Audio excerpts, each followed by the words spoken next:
Welcome to A edu और ए edu के हमारे इस यूट्यूब चैनल में आप सभी का स्वागत है। तो हम लोग साइंस के चैप्टर में रेस्पिरेटरी सिस्टम को पढ़ रहे थे, अर्थात श्वसन तंत्र के बारे में पढ़ रहे थे। और श्वसन तंत्र के बारे में जब हम लोग पढ़ रहे थे तो श्वसन तंत्र के सभी अंगों को देखा। हमने यह भी देखा कि श्वसन कितने प्रकार के होते हैं। तो 3 प्रकार के, बाह्य श्वसन अर्थात एक्सटर्नल रेस्पिरेशन, उसके बाद ट्रांसपोर्टेशन ऑफ गैसेज, गैसों का परिवहन, और उसके बाद आंतरिक श्वसन अर्थात इंटरनल रेस्पिरेशन, जिसके अंतर्गत हम लोगों ने वायुवीय और अवायुवीय श्वसन अर्थात एरोबिक और एनएरोबिक श्वसन को देखा। एरोबिक श्वसन के अंतर्गत हमने देखा कि कुल 36 एटीपी एनर्जी का फॉर्मेशन होता है, जबकि एनएरोबिक रेस्पिरेशन के तहत 2 एटीपी एनर्जी का फॉर्मेशन होता है। और यह जो 2 एटीपी बनता है यह शुद्ध लाभ के रूप में प्राप्त होता है, एग्जैक्ट प्रॉफिट के रूप में प्राप्त होता है, क्योंकि इसमें 4 एटीपी एनर्जी फॉर्मेशन होते हैं, जिसमें 2 रेस्पिरेशन के दौरान नष्ट हो जाते हैं और बचते हैं हमारे 2। और हमने यह भी बताया था कि अनऑक्सी श्वसन के दौरान हमारे जोड़ों में लैक्टिक एसिड की मात्रा बढ़ जाती है, जिसके कारण जोड़ों में दर्द या गठिया की समस्या उत्पन्न हो जाती है। और उसके बाद हम लोगों ने क्या देखा था? हम लोगों ने देखा था कि सभी अंगों के कौन कौन से कार्य हैं। हमने देखा था कि जो नाक होता है वह प्रवेश द्वार होता है। एयर इस नॉस्ट्रिल्स के बाद नसिका कक्ष में प्रवेश करता है, नेसाल चेंबर में प्रवेश करता है, और इस प्रकार कई भागों में पहुंचते पहुंचते फेफड़ों तक पहुंचता है। तो आज हम लोग उसी फैक्ट को देखेंगे। हमने यह भी देखा था कि कार्बन डाइऑक्साइड, जल और एनर्जी का फॉर्मेशन होता है ग्लाइकोलाइसिस की प्रक्रिया के बाद। पाइरुविक एसिड जब ऑक्सीजन से क्या करता है तो कांटेक्ट करता है। पाइरुविक एसिड अर्थात ग्लूकोज का ही यह फॉर्म है जो अनऑक्सी प्रक्रिया के बाद निर्मित होता है, और इसे ही ग्लाइकोलाइसिस कहते हैं। तो इन सभी चीजों को हमने देख लिया था। इस वीडियो में हम लोग इस श्वसन तंत्र के कुछ महत्वपूर्ण तथ्यों को देखेंगे, कुछ इंपॉर्टेंट फैक्ट्स को देखेंगे, और इसके बाद कुछ और फैक्ट बचेंगे जो हम लोग अगले वीडियो में देखेंगे।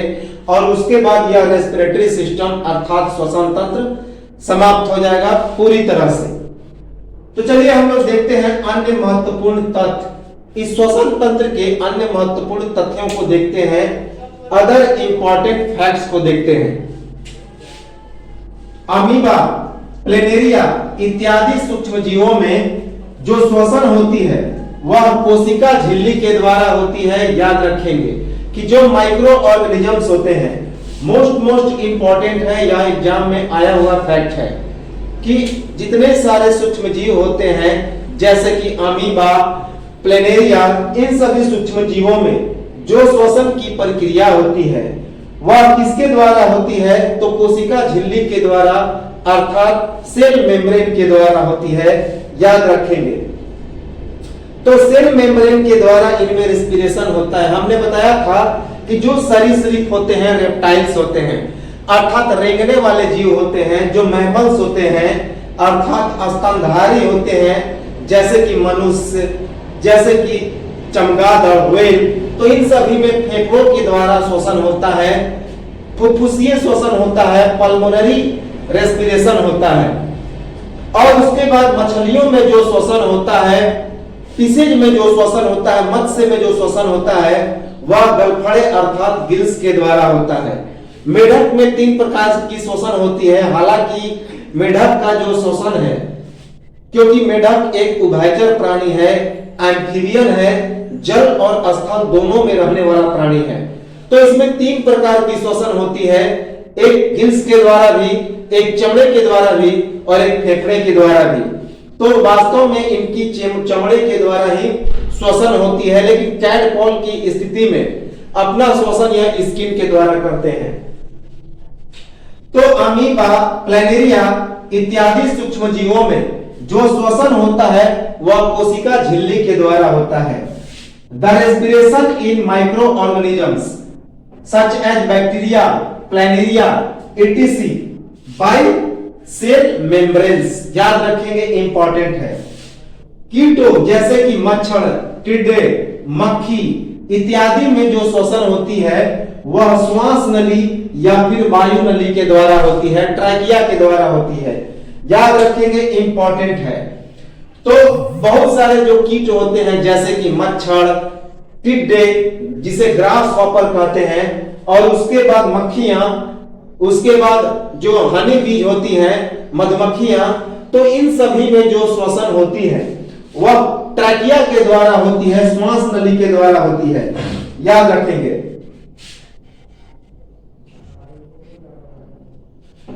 तो इसी कारण इनके श्वसन को श्वास नालीय श्वसन कहते हैं, ट्रैकियल रेस्पिरेशन कहा जाता है। तो याद रखेंगे, इंपॉर्टेंट है कि कीटो जैसे कि मच्छर, टिड्डे, मक्खी इत्यादि में जो श्वसन होता है वह श्वास नली या वायु नली के द्वारा होता है। The respiration in insects like honey bee अर्थात मधुमक्खी, such as honey bee, mosquitoes, flies, grasshoppers occurs by trachea या एयर ट्यूब्स या फिर स्पाइरेकल्स। तो ट्रैकिया, एयर ट्यूब्स और स्पाइरेकल्स एक ही चीज है जिससे वायु का प्रवेश होता है, इसे वायु नली भी कहा जाता है। So this respiration is called tracheal respiration अर्थात श्वास नालीय श्वसन कहा जाता है। जलीय जीव जैसे कि मत्स्य, टैडपोल, पॉन्ड इत्यादि में जो श्वसन होता है वह गलफड़े के द्वारा होता है, इसीलिए इसका नाम श्वसनीक्रिय श्वसन कहा जाता है। श्वसनीक्रिय श्वसन अर्थात ब्रोंकियल रेस्पिरेशन। तो ब्रोंकियल रेस्पिरेशन अर्थात श्वसनीक्रिय श्वसन जितने सारे जो जलीय जीव होते हैं जैसे कि पॉन्ड, टैडपोल जो मेढक के बच्चे होते हैं जनरली पानी में रहना पसंद करते हैं और गलफड़े के द्वारा वह सांस लेते हैं। तो टैडपोल, पॉन्ड और मत्स्य वर्ग अर्थात मछली वर्ग के जितने सारे जीव होते हैं जो जलीय जीव कहे जाते हैं, एक्वेटिक एनिमल्स कहे जाते हैं, तो उनमें गलफड़े होते हैं, गिल्स होते हैं जो क्या करते हैं कि पानी की ऑक्सीजन को छानकर उसे एब्जॉर्ब कर लेते हैं, अन्य गैसों को बाहर निकाल देते हैं। तो जलीय जीव जैसे कि मत्स्य, टैडपोल, पॉन्ड इत्यादि में जो श्वसन होता है वह गलफड़े के द्वारा होता है, इसलिए इनके श्वसन को हम लोग श्वसनीक्रिय श्वसन कहते हैं, ब्रोंकियल रेस्पिरेशन कहते हैं। The respiration in aquatic animals is done by gills, so this respiration is called bronchial respiration। जैसे कि मीन, मछली, टैडपोल, पॉन्ड, तो ये सभी जीव हैं जिनमें ब्रोंकियल रेस्पिरेशन होता है। केचुआ और मेढक में जो श्वसन होता है वह चमड़े के द्वारा होता है और इस कारण इस श्वसन का नाम त्वचीय श्वसन है। The respiration in frog and earthworm by skin, so this respiration is called cutaneous respiration, त्वचीय श्वसन कहा जाता है। हमने बताया था कि जो रेंगने वाले जीव हैं वे त्वचा से सांस लेते हैं, स्किन से सांस लेते हैं, जैसे कि सांप, उसके बाद हमारा ये केचुआ, मेढक जो परिपक्व हो जाता है उसे मेढक कहते हैं, तो वो अपनी त्वचा से ही सांस लेते हैं। तो केचुआ और मेढक में जो श्वसन होता है वह चमड़े के द्वारा होता है, इस कारण इनके श्वसन को हम लोग त्वचीय श्वसन कहते हैं। The respiration in frog and earthworm by skin, so this respiration is called cutaneous respiration. मनुष्यों में दोनों नासिका वेश्म या कक्ष को अलग करने का कार्य नासा पट्टिका के द्वारा होता है, नसिका पट्टिका के द्वारा होता है। तो हमने बताया था कि जो मनुष्य होते हैं उसमें दो नाक के कक्ष होते हैं, एक लेफ्ट साइड में और दूसरा राइट साइड में, और दोनों तरफ से एयर प्रवेश करता है और इसके बाहरी भाग को हम लोग नेसाल कैविटी कहते हैं, नोस्ट्रिल कहते हैं, जिसे नसिका द्वार या नसिका गुहा भी कहा जाता है। तो मनुष्यों में दो नसिका वेश्म या कक्ष होते हैं जिनको अलग करने का काम कौन करता है? तो यह जो सामने सीधी हड्डी दिखाई दे रहा है जिसे नसिका पट्टिका या नासा पट्टिका अर्थात नोजल सेप्टम कहा जाता है। तो नासा पट्टिका के द्वारा होता है। The two nasal chambers in human is separated by nasal septum. Important है कि मनुष्यों में नसिका वेस्न या नसिका जो कक्ष होता है उसको अलग करने का काम कौन करता है? तो अलग करने का काम करता है सेप्टम, नसाल सेप्टम। याद रखेंगे, इंपॉर्टेंट है। नसाल सेप्टम वह अलग करता है, जिसे हम लोग हिंदी में क्या कहते हैं? तो उसे नासिका पट्टिका कहा जाता है, नया नासा पट्टिका। नसिका कक्ष के 3 भाग होते हैं। नसिका कक्ष के 3 भाग होते हैं। पहले भाग को हम लोग क्या कहते हैं? यह जो द्वार है, पहले भाग को नसिका प्रकोष्ठ कहा जाता है। इसे प्रधान कक्ष भी कहा जाता है। जो आगे वाला बाहरी पार्ट है उसे प्रकोष्ठ या प्रधान कक्ष या फिर वेस्टिब्यूलर चेंबर कहा जाता है, वेस्टिब्यूलर चेंबर। दूसरे को श्वसन कक्ष, जिससे हम लोग सांस लेते हैं। तो इसके बाद श्वसन कक्ष होता है अर्थात रेस्पिरेटरी चेंबर होता है। तो 3 पार्ट हो गए हमारे नसिका कक्ष के, नेसाल चेंबर के। पहला जो हो गया, पहला जो पार्ट है वह प्रकोष्ठ या भ्रगरान कक्ष कहा जाता है। तो नसिका कक्ष के 3 भाग होते हैं, पार्ट्स ऑफ नेसाल चेंबर। पहले को प्रकोष्ठ या प्रग्रहण कक्ष कहा जाता है, जो कि बाहरी है, जिसे वेस्टिबुलर चेंबर कहा जाता है। दूसरे को श्वसन कक्ष अर्थात इसके बाद जो नाक का बीच पार्ट होता है, जिससे हम लोग सांस लेते हैं, उसे श्वसन कक्ष या रेस्पिरेटरी चेंबर कहा जाता है। और तीसरी, जहां पर एयर पासेज करता है हमारे नाक के द्वार से, जिसे घ्राण कक्ष या ऑल्फैक्टरी चेंबर कहते हैं। तीनों का अलग अलग फंक्शन है। तो पहला 3 पार्ट हो गए नसिका कक्ष के अर्थात नेसाल चेंबर के। पहले को नसिका प्रकोष्ठ या प्रग्रहण कक्ष अर्थात वेस्टिब्यूलर चेंबर कहा जाता है। उसके बाद दूसरे पार्ट को श्वसन कक्ष या रेस्पिरेटरी चेंबर कहा जाता है। और तीसरे अंतिम पार्ट को ऑल्फैक्टरी चेंबर या फिर घ्राण कक्ष कहा जाता है। याद रखेंगे, तीनों का अलग अलग कार्य होता है। तो जो सबसे बाहरी जो प्रकोष्ठ कक्ष है अर्थात जो हमारा वेस्टिब्यूलर चेंबर है, वह क्या करता है कि हवा को छानने का काम करता है।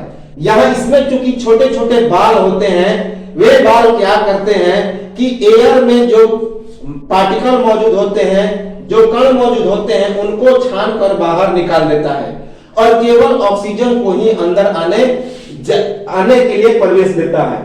यह रोम युक्त होता है अर्थात बाल युक्त होता है, छोटे छोटे बाल होते हैं। और उसके बाद इसमें म्यूकस झिल्ली पाई जाती है, छोटे छोटे म्यूकस झिल्लियां पाई जाती है। याद रखेंगे, म्यूकस मेम्ब्रेन पाए जाते हैं। तो नसिका कक्ष के बाहरी भाग प्रकोष्ठ या प्रग्रहण कक्ष का क्या काम है?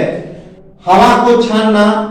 इसमें रोम युक्त त्वचा होती है और म्यूकस झिल्ली पाई जाती है।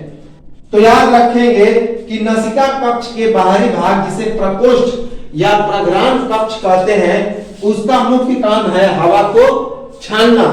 और इसमें रोम युक्त त्वचा पाई जाती है, म्यूकस झिल्ली पाई जाती है।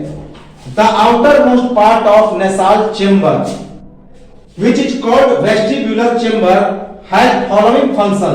It filters the air and it has hairy skin and mucous membrane. Important है, याद रखेंगे।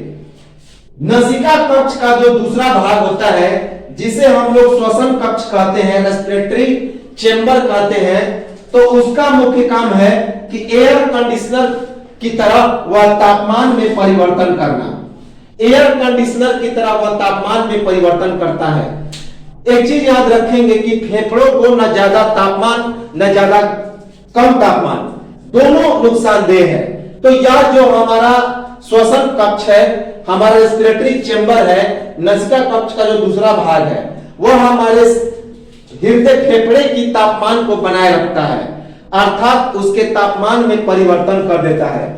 ज्यादा तापमान में यदि ज्यादा तापमान होता है तो उसे कम तापमान में परिवर्तित कर देता है, और कम तापमान रहता है तो उसे ज्यादा तापमान में परिवर्तित कर देता है। अर्थात यह एयर कंडीशनर की तरह काम करता है, वातानुकूलित की तरह काम करता है। याद रखेंगे कि नसिका कक्ष का दूसरा कक्ष जिसे श्वसन कक्ष कहा जाता है, उसका मुख्य काम एयर कंडीशनर की तरह तापमान में परिवर्तन करना है। The second chamber of nasal chamber works as air conditioner and changes temperature। याद रखेंगे, इंपॉर्टेंट है। नसिका कक्ष का जो तीसरा भाग होता है जिसे घ्राण कक्ष कहते हैं, इसका मुख्य काम सुगंध का पता लगाना। तो नसिका कक्ष का जो तीसरा भाग होता है जिसे घ्राण कक्ष कहा जाता है, इसमें हम लोग फ्रेग्रेंस का पता लगाते हैं, सुगंध और दुर्गंध का पता लगाते हैं। याद रखेंगे कि नसिका कक्ष का जो तीसरा भाग होता है जिसे घ्राण कक्ष कहते हैं, उसका मुख्य काम है सुगंध का पता लगाना। The third part of nasal chamber called olfactory chamber detects fragrance in human। नसिका वेश में या कक्ष की टेढ़ी मेढ़ी और घुमावदार प्लेट की दीवार को कांची कहा जाता है या कॉन्की कहा जाता है। याद रखेंगे कि नसिका कक्ष या नसिका वेश में एक टेढ़ी मेढ़ी दीवार पाई जाती है। इस प्रकार से इस दीवार को क्या कहा जाता है, तो कांची कहा जाता है, कॉन्की कहा जाता है, कॉन्किया या कांची कहा जाता है। तो नसिका वेश में या नसिका कक्ष की टेढ़ी मेढ़ी और घुमावदार प्लेट की एक दीवार होती है जिसे कांची कहा जाता है, कॉन्की या Kanchi. The wall of nasal chamber is like zigzag and curved plates and are called concave। याद रखेंगे, कॉन्किया। वायु और आहार का उभयनिष्ठ मार्ग कौन है, तो ग्रसनी है। हमने बताया था यह ग्रसनी ही जो है जिसे फेरिक्स कहा जाता है, यह एयर मार्ग और उसके बाद आहार नाल, फूड मार्ग, दोनों को क्या करता है, तो अलग करता है। यहीं से दोनों अलग अलग हो जाते हैं। तो नसिका, तो वायु और आहार का जो उभयनिष्ठ मार्ग होता है उसे ग्रसनी या फेरिक्स कहा जाता है। अर्थात common path of air and food is called pharynx. Important है, याद रखेंगे, यहां आता है। ग्रसनी का श्वास नली में खुलना स्वर कंठ जिसे स्वर यंत्र या ध्वनि पेटिका या वॉइस बॉक्स उसके द्वारा होता है। तो ग्रसनी श्वास नली में कहां से जाकर खुलती है, तो कहां से, तो लैरिंक्स में, जिसे स्वर यंत्र या फिर उसे वॉइस बॉक्स या फिर स्वर पेटिका कहा जाता है, क्योंकि साउंड का प्रोडक्शन इसी के द्वारा होता है जिसमें वोकल कॉर्ड की उपस्थिति पाई जाती है, जिसे लैरिंक्स कहा जाता है। तो ग्रसनी का श्वास नली में खुलना स्वर कंठ या फिर जिसे स्वर यंत्र या ध्वनि पेटिका या वॉइस बॉक्स कहते हैं, तो उसी के द्वारा होता है। Pharynx open into trachea through larynx और वॉइस बॉक्स। मनुष्य का श्वसन क्रिया की दर का नियंत्रण मस्तिष्क के मेडुला ऑब्लांगाटा के द्वारा होता है। जब हम लोग मस्तिष्क के बारे में पढ़ रहे थे तो मेडुला ऑब्लांगाटा के फंक्शन के बारे में हमने क्या पढ़ा, हमने पढ़ा था कि मेडुला ऑब्लांगाटा का मुख्य फंक्शन है रेस्पिरेशन रेट पर कंट्रोल, अर्थात यह श्वसन की दर को नियंत्रण करता है कि कितनी श्वसन की दर किस उम्र के अनुसार होनी चाहिए, यह कंट्रोल यही मेडुला ऑब्लांगाटा करता है। तो मेडुला ऑब्लांगाटा का मुख्य काम है श्वसन की गति की दर को नियंत्रण करना, अर्थात control of respiration rate by medulla oblongata. Medulla oblongata हमारे ब्रेन के सबसे पिछले भाग में उपस्थित होता है। साधारणतः मनुष्य के द्वारा एक बार में 12 से 15 बार सांस लेना होता है। तो एक जो वयस्क मनुष्य होता है साधारणतः 1 मिनट में 12 से 15 बार सांस लेता है। याद रखेंगे, इंपॉर्टेंट है, अर्थात 12 से 15 बार सांस लेना प्रति मिनट। तो साधारणतः एक वयस्क मनुष्य के द्वारा 1 मिनट में 12 से 15 बार सांस लिया जाता है। Generally a healthy man breaths 12 to 50 times पर मिनट। 2 महीने से 2 साल तक जो श्वसन गति होती है वह 35 बार प्रति मिनट। अर्थात जो बच्चा 2 महीने से लेकर 2 साल तक का जो व्यक्ति होता है, जो बच्चा होता है, उसमें श्वसन की गति कितनी होती है? तो 35 बार प्रति मिनट। एक बार में 1 मिनट में कितनी बार श्वसन कर सकता है? तो 35 times. From 2 months to 2 years the breathing rate is 35 times पर मिनट। 2 साल से लेकर 6 साल तक कितनी बार? तो 23 बार प्रति मिनट, 23 टाइम्स पर मिनट।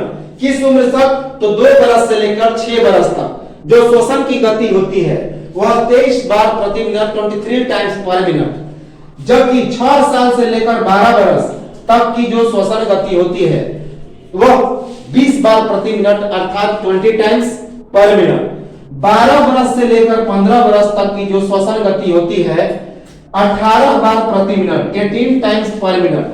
जबकि 15 साल से लेकर 21 साल तक के बीच 16 से 18 बार प्रति मिनट यह श्वसन की गति होती है। व्यायाम और क्रोध के समय श्वसन की गति में वृद्धि हो जाती है। इंपॉर्टेंट है, याद रखेंगे, यह पूछा जाता है कि व्यायाम और क्रोध के समय श्वसन की गति में क्या प्रभाव पड़ता है। तो व्यायाम और क्रोध के समय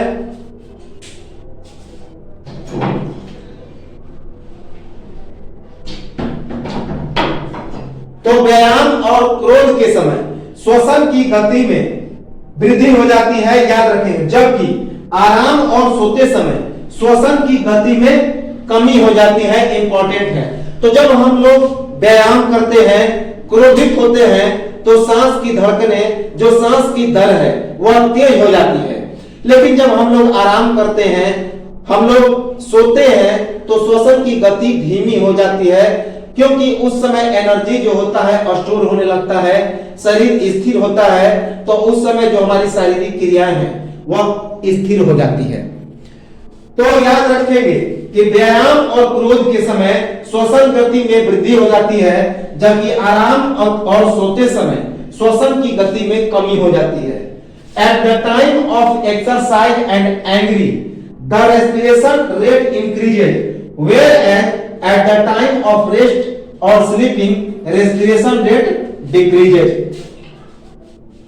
कई रोगों जैसे कि निमोनिया, दमा, क्षय रोग, मलेरिया, पीलिया, दिल और गुर्दे की बीमारी में श्वसन की गति में वृद्धि हो जाती है।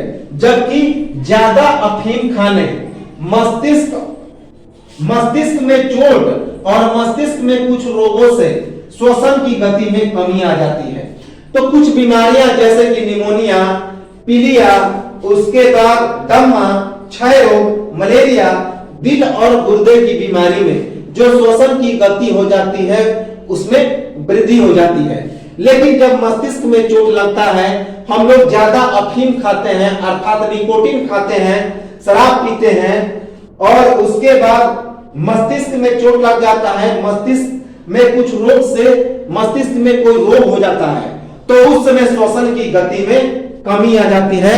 याद रखेंगे कि कई रोगों जैसे कि निमोनिया, दमा, क्षय रोग, मलेरिया, पीलिया, दिल और गुर्दे की बीमारी में श्वसन की गति में वृद्धि हो जाती है। जबकि ज्यादा अफीम खाने से, निकोटीन या शराब का सेवन करने से, मस्तिष्क में चोट लगने से और मस्तिष्क में कुछ रोग हो जाने से श्वसन की गति में कमी आ जाती है। In some diseases like pneumonia, asthma, tuberculosis, malaria, jaundice, and heart disease, respiration rate increases, whereas eating more nicotines harm in brain and disease in brain decreases respiration rate। याद रखेंगे। स्वर यंत्र, जिसे कंठ भी कहा जाता है, जीव के मूल के पीछे अवस्थित होता है, जिसका ऊपरी सिरा स्वर यंत्र छद से ढका हुआ होता है, जो हमेशा खुला रहता है, लेकिन खाना खाते समय यह बंद हो जाता है ताकि स्वर यंत्र में भोजन न गिरे। याद रखेंगे कि स्वर यंत्र जिसे हम लोग लैरिक्स कहते हैं, कंठ कहते हैं, तो वह जीव के मूल के पीछे होता है, जो टंग होता है उसके रूट के पीछे होता है, और उसका ऊपरी सिरा एक ढक्कन से ढका रहता है जिसे स्वर यंत्र छंद कहा जाता है, वॉइस बॉक्स कहते हैं, जो हमेशा खुला हुआ रहता है।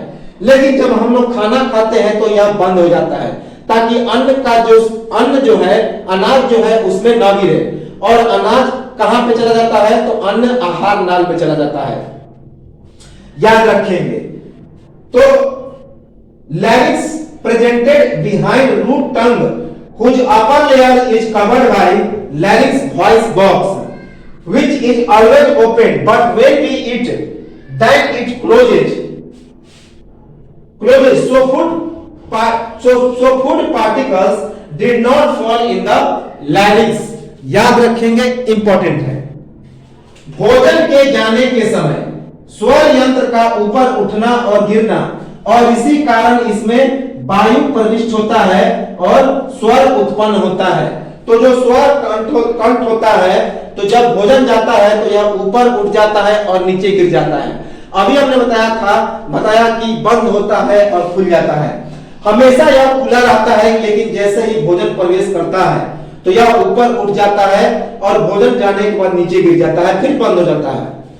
तो इस कारण इसमें वायु प्रविष्ट होता है। चूंकि यह ऊपर खुलते रहता है और बंद होते रहता है, तो एयर इसमें पास होते रहता है, वायु प्रविष्ट होते रहता है, और इसी कारण वायु प्रविष्ट होने के कारण यह वाइब्रेट भी करता है, कंपन भी करता है, और इसी कारण इसे साउंड बॉक्स कहते हैं। इसमें साउंड की उत्पत्ति होती है, स्वर उत्पन्न होता है। तो भोजन के जाने के समय स्वर यंत्र का ऊपर उठना और गिरना, इसी कारण इसमें वायु प्रविष्ट होता है और इसमें स्वर उत्पन्न होता है। इसे साउंड बॉक्स कहते हैं मनुष्य का। At the time of eating, larynx ups and down, and larynx opens and closes, and air particles enter into it.